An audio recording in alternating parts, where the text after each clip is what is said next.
Yes, the cryo poor plasma और factor 8 deficient plasma.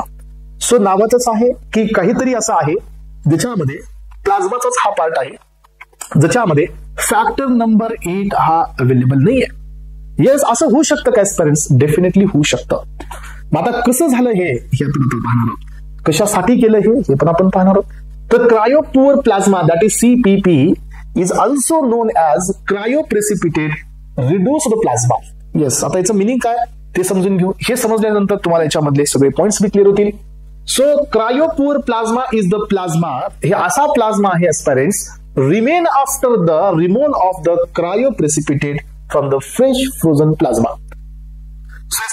तुम्हाला सगळ्यांना हे विषय असेल की क्रायो प्रेसिपिटेट म्हणजे काय. सो हा पण एक महत्वाचा पॉइंट आहे. In other words, so what's left over the clotting rich cryoprecipitate so has been removed. जर समजा आता आधी आपल्याकडे फ्रेश फ्रोझन प्लाझ्मा होता, राईट.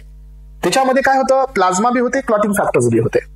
मग आता आपण त्याला सॉलिड स्टेट मध्ये घेऊन त्याला आपण फ्रेश फ्रोझन प्लाझ्मा कन्सिडर केलं. आता आपण काय करतोय की त्या फ्रेश फ्रोझन प्लाझ्मा मधून क्लॉटिंग फॅक्टर साईडला करतोय. So if you remove the clotting factor then जो शिल्लक राहिलेला जो कॉम्पोनंट असेल that is poor cryo poor so the plasma किंवा फॅक्टर नंबर 8 डिफिशियंट प्लाझ्मा. कारण का याच्यामधून क्लॉटिंग फॅक्टर हे रिमूव्ह करण्यात आलेले आहेत. पहा aspirants, what's left after the clotting rich precipitate so has been removed from the plasma.